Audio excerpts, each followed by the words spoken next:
Livro Além e a Sobrevivência do Ser. De Leon Denis, 1903. Aditemos uma nota sobre as experiências dos sábios que acima citamos, elas têm tido um alcance considerável e dado lugar a comprovações científicas da mais alta importância. Por exemplo, observando as materializações do espírito Katie King que Sir W. Crookes descobriu a matéria radiante. Nestes fenômenos estranhos ele observava a ação da substância em trabalho no ponto de sua transformação em força, em energia. Foi, pois, de um fato espírita que se originou uma série completa de descobertas, uma revolução no domínio da física e da química.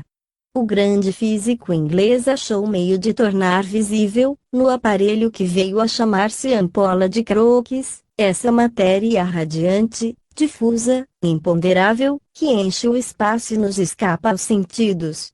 Tudo quanto se há desde então verificado nesse terreno não passa de aplicações da descoberta do ilustre sábio, os raios X e a radioatividade dos corpos, por exemplo. O próprio rádio não é mais do que uma dessas manifestações. Todos os corpos vibram, todos se mantêm num perpétuo estado de radiação, apenas a do rádio é mais forte do que as outras. Podemos hoje observar a matéria em seus diferentes estados, desde o estado sólido, o mais condensado sob o qual habitualmente a vemos, até o de completa dissociação em que se torna força e luz. O ser humano irradia igualmente.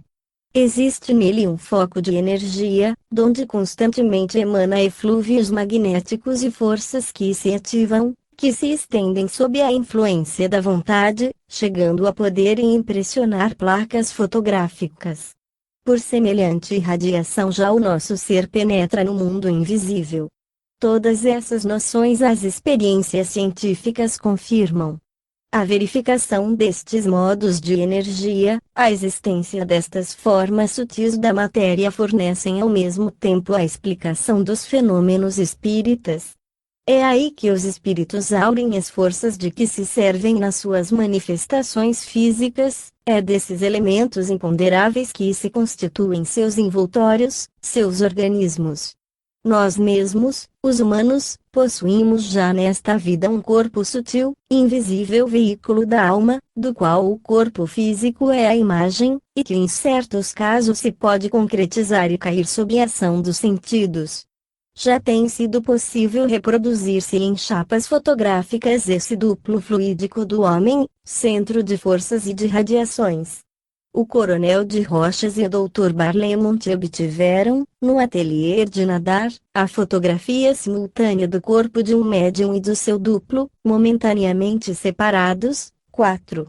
Início da nota do redator. 4. Ver a Revue Spirit, novembro de 1894, com o facsímile, e as obras do Coronel de Rochas Exteriorisation de la Sensibilité Exteriorisation de la Motricité. Ver também as obras de Gabriel Delany H. D'Urville, Fantômes des Vivantes, relatando numerosas experiências de desdobramento. Fim da nota do redator.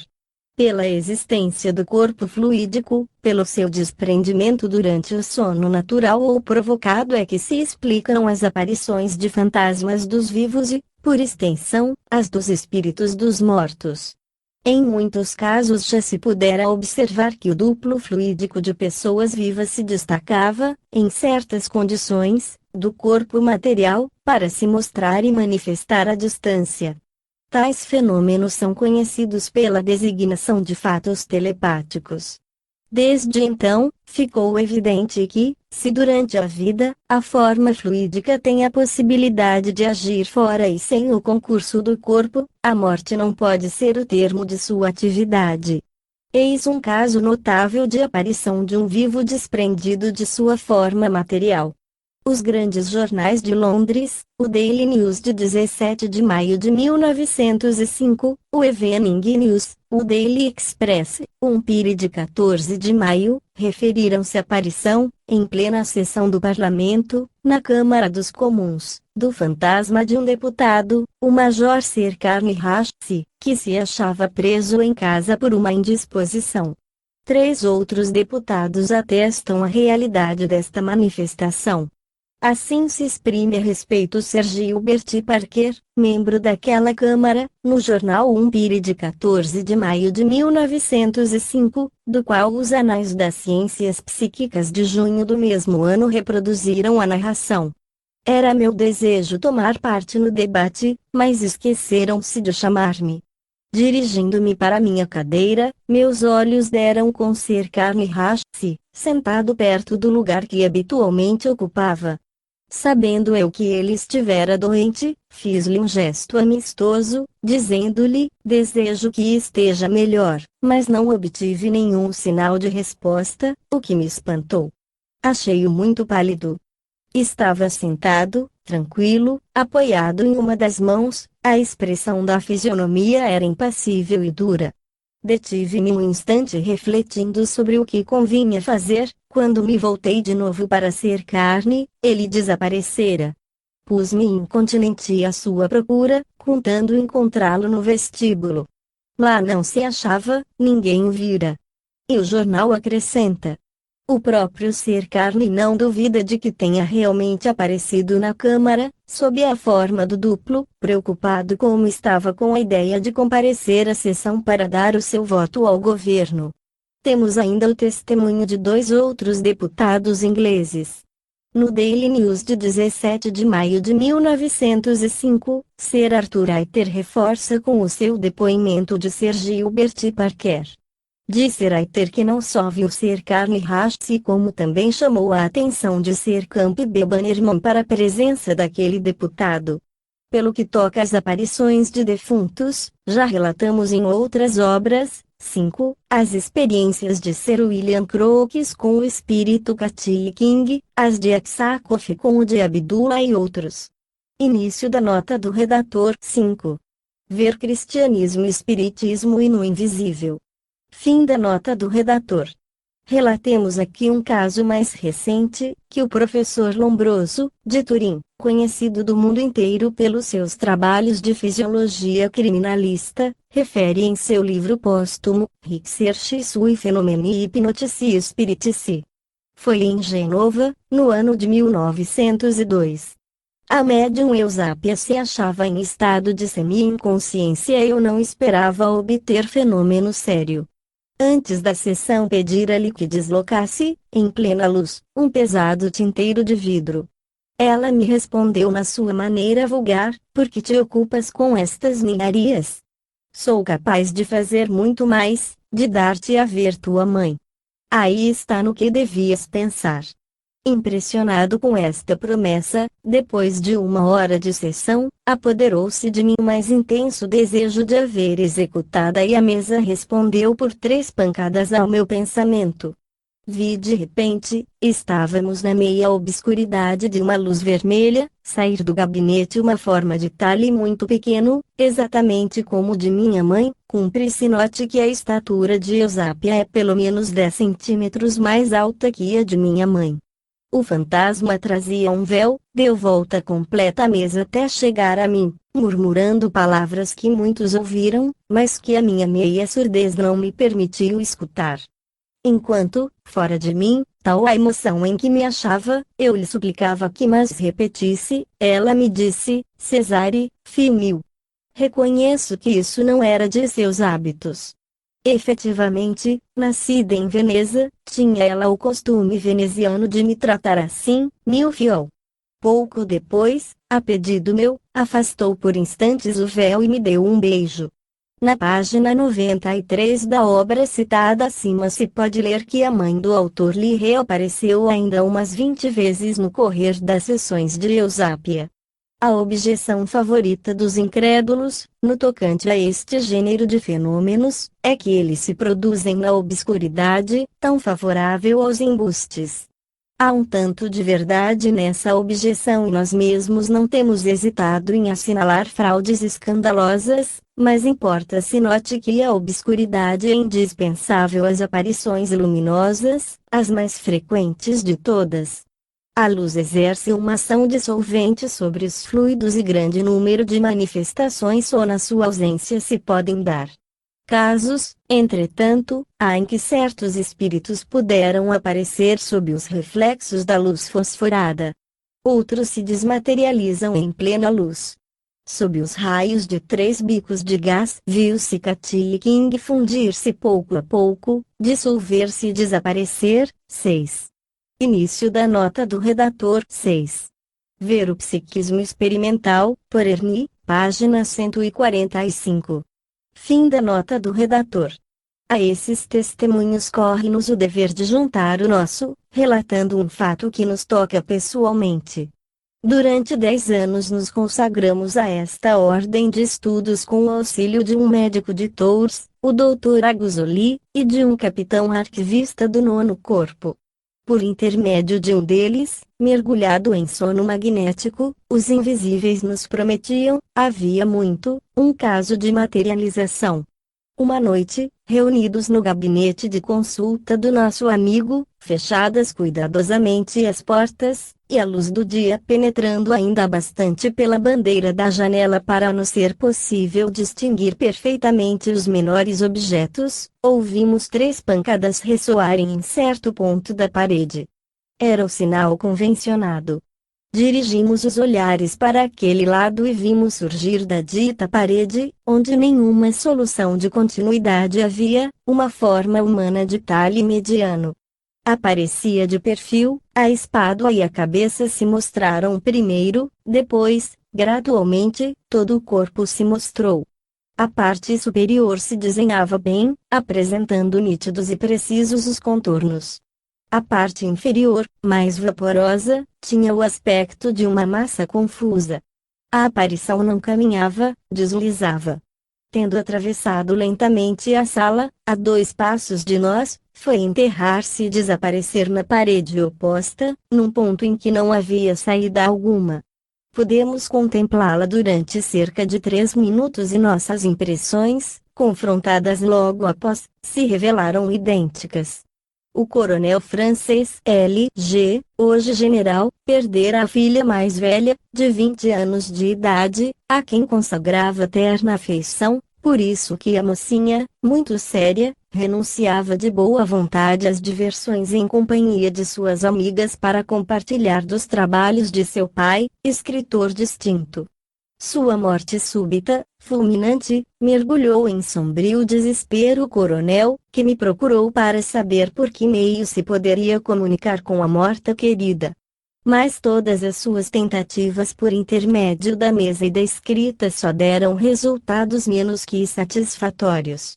Pouco a pouco, entretanto, fenômenos de visão se produziram e, a 25 de janeiro de 1904, ele me escrevia: como complemento de minhas cartas anteriores, quero, antes de tudo, consignar aqui, por escrito, o que lhe referi no Hotel Negri Coste na mesma noite da sua conferência. Achando-me deitado em completa escuridão, vi primeiramente com a maior nitidez a figura de minha filha querida, como a vejo habitualmente, e acrescento, como continuo a vê-la de modo cada vez mais preciso, isto é, uma figura confusa, de brilhante contorno, com o penteado que lhe era peculiar destacando-se maravilhosamente no alto da cabeça. Ora, como essa forma bem-amada estivesse diante de mim, sentindo-me eu perfeitamente acordado e observando-a com a maior atenção de que sou capaz, a aparição se transfigurou e tive então, junto de meu leito, minha filha adorada, tal como nunca vira melhor enquanto viva, semblante risonho, alegre, tez brilhante de frescura, era de impressionar, dela emanava uma espécie de luminosidade, seu rosto fulgurava. Resplandecia. Desgraçadamente, isto não durou mais do que 5 a 6 segundos, passados os quais divisei novamente a forma confusa, azulada. Só a fisionomia tinha aparência de vida. Acrescento que antes observara, perto de meu leito, magnífica estrela azul, de uma luz inimitável, projetando sobre mim um raio luminoso que me enchia literalmente de claridade. Após o nosso regresso para aqui, as manifestações continuaram nestas condições. Todavia, julgo oportuno destacar 2 particularidades. Há alguns dias, meu sobrinho Roberto estava de guarda. À meia-noite deixou o corpo da guarda para ir buscar alguma coisa no seu aposento. Lá chegando, ouviu uma voz bem conhecida que o chamava distintamente: Roberto. Roberto. Ele se encontrava absolutamente só, a porta estava fechada e àquela hora todos no quartel dormiam. Acresce que seus camaradas o tratam pelo apelido de família, C, e nunca pelo primeiro nome. O único que o trata pelo prenome é Amaury, o noivo de minha filha, e esse, no momento, estava deitado no aposento que ocupa em minha casa. Voltando ao corpo da guarda, meu sobrinho teve a surpresa de ver um cão, que os soldados recolheram e que se chama batalhão, levantar-se sobre as patas traseiras, apoiar as dianteiras contra a borda de uma cama de campanha e ladrar, com o pelo eriçado, durante uns 10 minutos, fixo o olhar em um só ponto da parede, onde ninguém via coisa alguma. Não houve meio de fazê-lo calar-se. Finalmente, ontem à noite, em minha casa, Amaury estava deitado e tinha consigo na cama uma gata, outrora favorita da minha cara Ivone. De repente a mesa de cabeceira recebeu uma pancada tão violenta que a gata saltou da cama. Amaury, que apenas dormitava, abriu os olhos e viu o quarto cheio de luminosidades, de pontos brilhantes, etc. Eis a situação em que nos achamos. Tudo isto não deixa lugar a dúvida alguma, a qualquer suspeita. Tudo se passa em nossa casa, sem médium estranho, em família. A maior parte das vezes os fenômenos se produzem espontaneamente. Chegar-se-á forçosamente à crença na realidade das manifestações do além e todo o mundo se admirará um dia de que elas fossem por tão longo tempo desprezadas e até negadas. O general L.G. me assinala ainda o seguinte fenômeno. O Sr. Contaut, velho amigo de meu pai, nascido como ele no Epinal, donde veio para Périgneux, lugar em que se aposentou no cargo de diretor do registro, me referiu o seguinte fato. Um dia, em Epinal, acabava de me deitar, quando de súbito vi aos pés de minha cama o meu amigo Goenri, comandante de engenharia, então muito distante dos Vosges. Estava uniformizado e me olhava tristemente.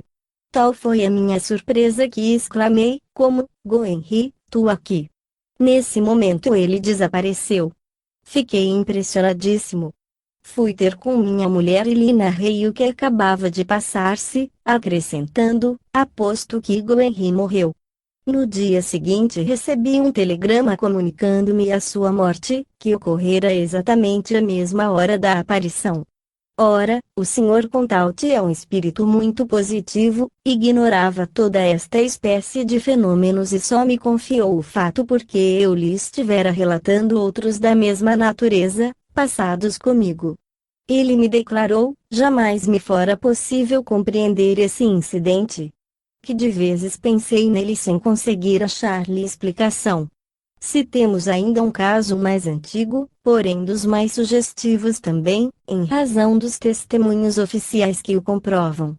A 17 de março de 1863, em Paris, no primeiro andar da casa número 26, Rua Pasquier, por detrás da Madalena, a senhora baronesa de Boileve oferecia um jantar a muitas pessoas, entre as quais se contavam o general Fleury, escudeiro-mor do imperador Napoleão II, o Sr. de Vienne, primeiro presidente da Corte de Cassação. O Sr. Delescaux, presidente da Câmara no Tribunal Civil do Sena. Durante o jantar tratou-se sobretudo da expedição ao México, começada havia já um ano. O filho da baronesa, tenente de caçadores a cavalo, Honoré de Boileve, fazia parte da expedição e sua mãe não deixara de perguntar ao general Fleury se o governo tinha notícias dela. Não as tinha. Falta de notícias, boas notícias. O banquete terminou alegremente, conservando-se os convivas à mesa até às 9 horas da noite. A essa hora, M. de Boileve se levantou e foi sozinho ao salão para mandar servir o café. Mal entrara, um grito terrível alarmou os convidados. Todos se precipitaram para o salão e encontraram a baronesa desmaiada, estendida no tapete. Voltando a si, contou-lhes ela uma história extraordinária. Ao transpor a porta do salão, dera com seu filho Honoré em pé na outra extremidade do aposento, uniformizado, mas sem armas e sem quepe. Tinha o rosto pálido e ensanguentado. Fora tal o espanto da pobre senhora, que pensara morrer. Todos se apressaram em tranquilizá-la, fazendo-lhe ver que tinha sido joguete de uma alucinação, que sonhara acordada. Sentindo-se ela, porém, inexplicavelmente fraca, chamaram com urgência o médico da família, que era o ilustre Nelaton. Posto ao corrente da estranha aventura, o facultativo prescreveu calmantes e retirou-se. No dia seguinte a baronesa estava fisicamente restabelecida, mas o moral ficara abalado. Daí por diante mandava 2 vezes ao dia um portador ao Ministério da Guerra pedir notícias do tenente. Ao cabo de uma semana recebeu a notícia oficial de que a 17 de março de 1863, às 2h50 da tarde, no assalto de Puebla, Honoré de Boilev caíra morto por uma bala mexicana, que o atingira no olho esquerdo e lhe atravessara a cabeça. 3 meses mais tarde o Dr. Nelaton transmitiu a seus colegas da academia uma comunicação do sucedido, escrita pelo punho do primeiro presidente de Viena e assinada por todos os convivas do famoso jantar. 7. Início da nota do redator. 7. Revue Scientifique et Morale do Spiritisme, dezembro de 1911. Fim da nota do redator.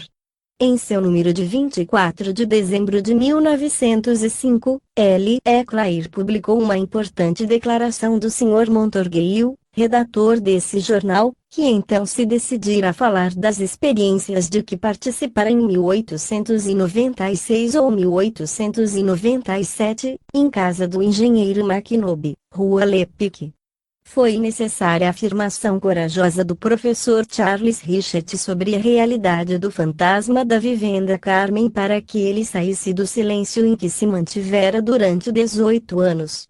Muitos cépticos, pouco ao par dessas investigações, ingenuamente supõem que, se atirassem ao fantasma e o impedissem de mover-se, encontrariam o médium disfarçado. A seguinte experiência do Sr. Montorgueil responde peremptoriamente a esta hipótese, patenteando-lhe a parvoíce. Vamos sem delongas ao ponto interessante da narrativa.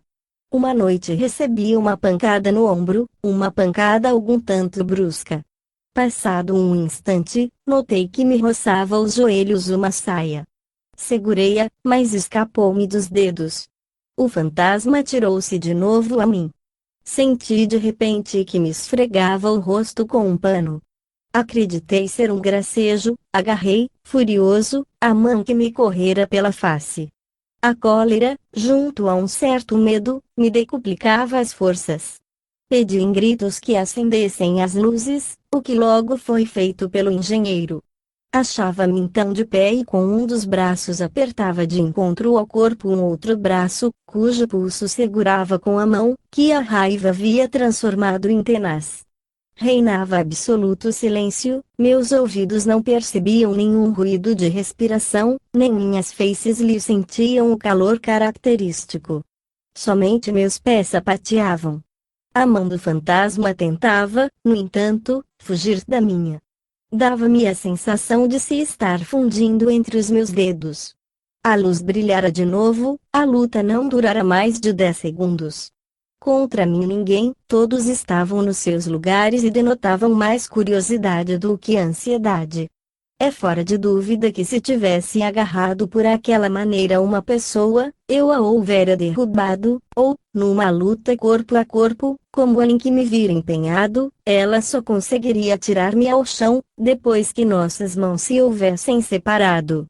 Tal pessoa não lograria libertar-se de mim sem um empurrão.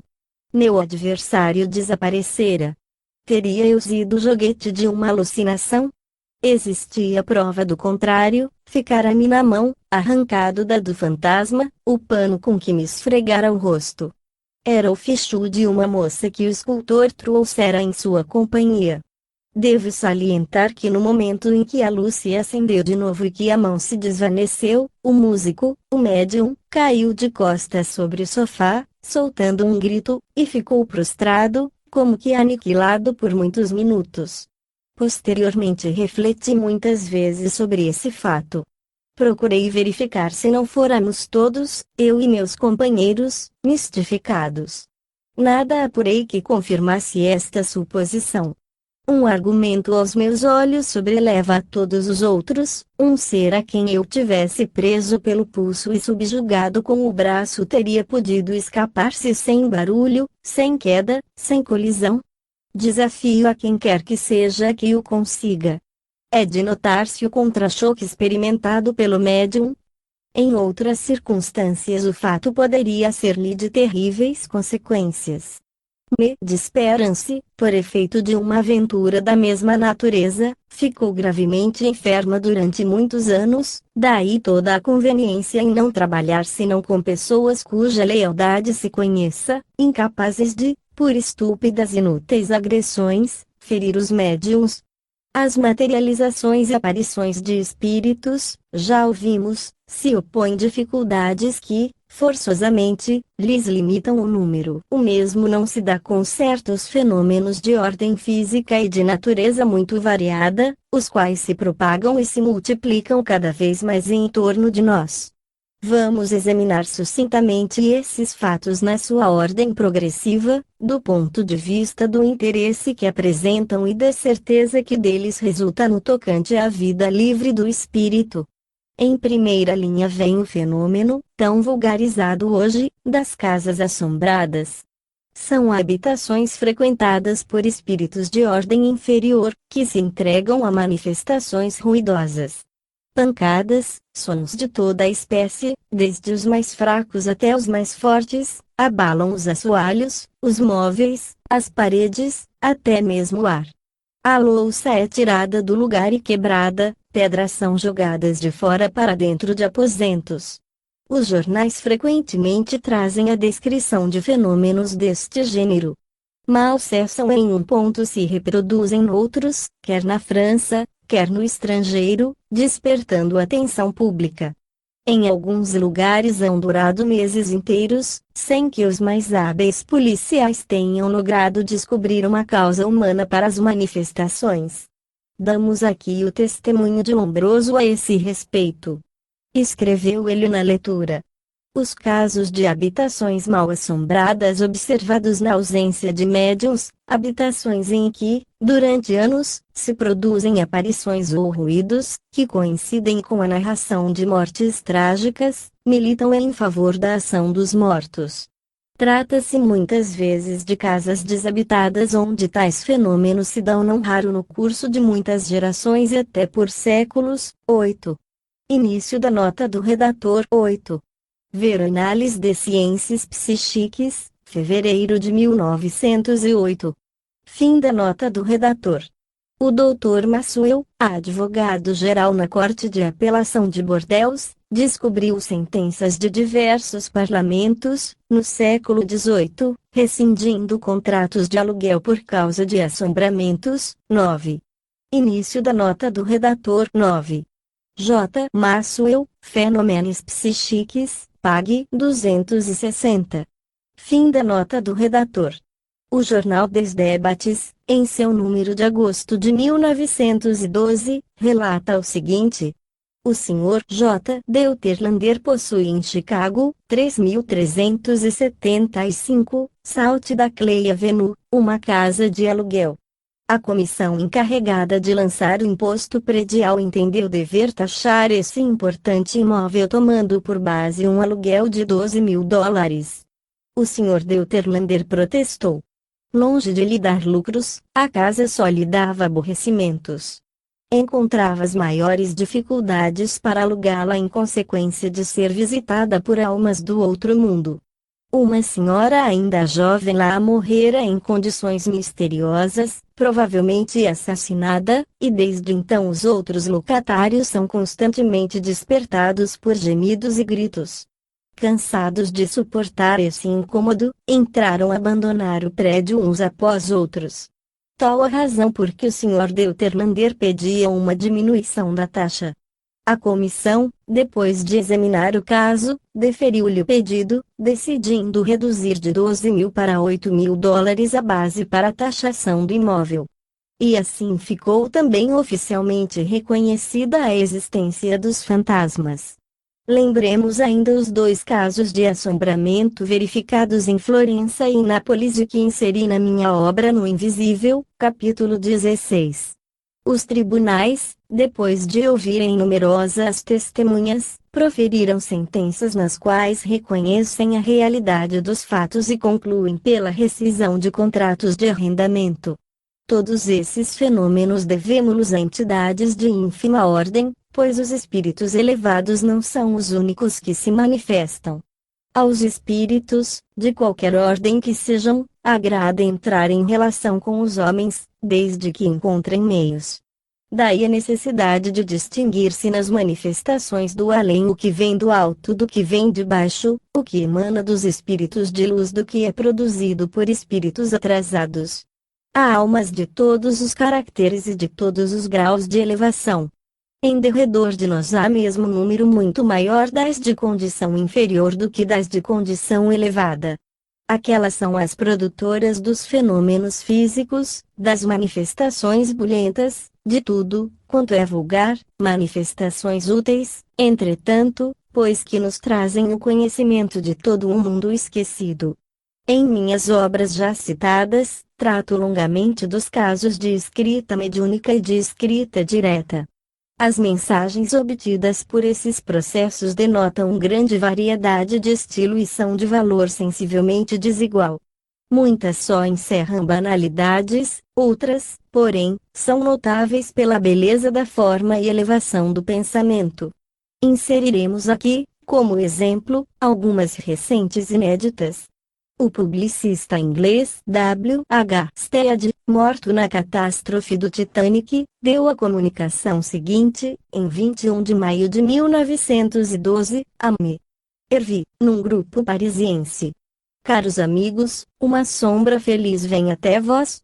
Desconhecendo-lhe a pessoa, não lhe ignorais, entretanto, o nome, nem a morte trágica no naufrágio do Titanic. Sou Stead. Amigos comuns, entre os quais a duquesa de P, me trouxeram aqui para que me manifestasse por intermédio de me. Hervey, sua amiga. Talvez vos cause admiração que meus espíritos familiares não me tenham avisado da fatalidade que pesava sobre o Titanic. É que nada pode prevalecer contra o destino, quando irremediável, e eu devia morrer sem que a nenhuma potência humana ou espiritual fosse possível retardar a minha derradeira hora. A agonia do Titanic teve alguma coisa de horrível, mas também de sublime. Houve desesperos loucos e manifestações covardes e brutais do egoísmo humano. Mas, quantos, por outro lado, medindo toda a extensão da coragem, se sentiram maiores diante da morte, mais nobres e mais santos, mais perto de Deus? Saber que se vai morrer na plenitude da vida, na exuberância da força, pela ação dessas potências da natureza, indomada sob a aparência da submissão, morrer ao cintilar das estrelas impassíveis, morrer na calma fúnebre do mar gelado, em meio de uma solidão infinita, que angústia para a pobre criatura humana. E que apelo desvairado ela dirige a esse Deus, cujo poder repentinamente descobre. Oh, as preces daquela noite, as preces, os desprendimentos, as consciências a se iluminarem por súbitos relâmpagos e a fé a se elevar nos corações por entre as harmonias do belo cântico, mais perto de ti, meu Deus. Agonia de centenas de seres, sim, mas agonia que para muitos era a aurora de um novo dia. Ah, para os que viveram, pensaram, sofreram, como também para os que muito gozaram das falazes alegrias que a fortuna dispensa às suas vítimas, um alívio interior e como que um arroubo de esperança, ao reconhecerem que dentro de alguns instantes tudo estará acabado. A alma freme na carne e a subjuga, malgrado os sobressaltos inconscientes da animalidade. E quantos dentre nós, proferindo as palavras do cântico, mais perto de ti, meu Deus, se sentiram bem perto do ser inefável que nos envolve com a sua onipotente serenidade. Pelo que me toca, vi, cheio de estranha doçura, aproximar-se a morte, sentindo-me amparado pelos meus amigos invisíveis, penetrado de um misterioso magnetismo que galvanizava os que iam morrer e que tirava à morte todo o horror. Os que morreram sofreram pouco, menos do que os que sobreviveram. Os escolhidos já estavam a meio no mundo espiritual, onde em tudo rebrilha uma vida etérea. A maior amargura não era a deles, mas a dos que, presos à matéria, enchiam os barcos de socorro, que os levavam para continuarem nesse mundo a peregrinação da dor, de que ainda se não haviam libertado. W. Stead